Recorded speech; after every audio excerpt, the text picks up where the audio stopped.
তো কবি মুসা ভাই, আপনি বলেন সিলেটে আপনার স্মৃতি, অনুভব, অনুভূতিগুলো কেমন ছিল আর কেমন আছে? আসসালামু আলাইকুম। আলহামদুলিল্লাহ, আমি ভালো আছি, সুস্থ আছি। সিলেট আমার প্রাণের সাথে জড়িত, আমার চিন্তা এবং মগজের সাথে জড়িত। এই সিলেটকে ভুলে থাকা আমার পক্ষে সম্ভব নয়। মানে সিলেট একটা, যদি বলা যায় যে এর যে অবদান, প্রকৃতির যে অবদান, এটা অনস্বীকার্য এবং অসম্ভব ধরনের ভালো লাগার মতো। এ আমার হৃদয়ে বলি, আমার চিন্তায় বলি, আমার লেখায় বলি, আমার কথায় বলি, এ আষ্টে পৃষ্ঠে জড়িয়ে আছে।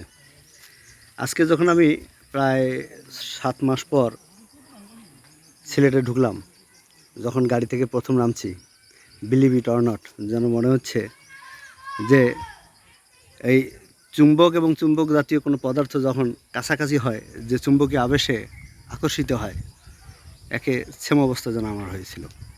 অথচ প্রিয়জন বলি, সেটাও প্রকৃতি। যদি আপনার প্রেমিক প্রেমিকার অর্থ বলি, সেটাও যেন প্রকৃতি।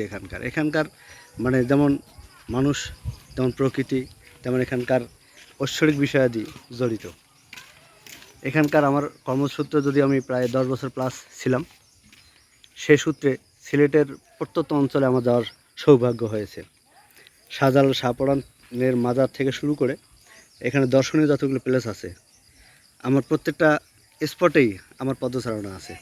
এই স্মৃতিগুলো, এই প্রিয় মানুষগুলোর এবং মুখ সপরিবারে। এবং সপরিবারে।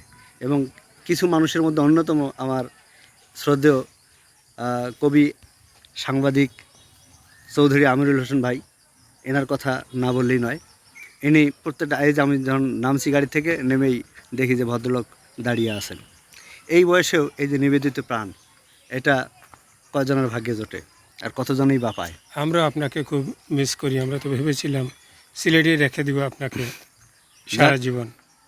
সব মিলেই কথা হলো, আসলে ভালোবাসা তো ভালোবাসাই, ভালোবাসার কোনো কমতি নেই, কোনো ঘাটতি নেই, এবং ভালোবাসা অফুরান।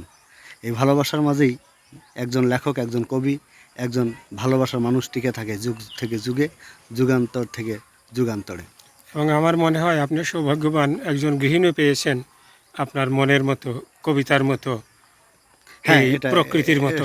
সত্যি। আসলে তার সাপোর্ট, তার শ্রদ্ধা, আমার লেখার প্রতি তার যে শ্রদ্ধা, আমার চলার প্রতি তার যে সম্বরণ, তার যে মেনে নেওয়ার মন মানসিকতা, এটা বর্তমান যুগে, বর্তমান স্ট্যাটাস অনুযায়ী খুব কম, খুব বিরল।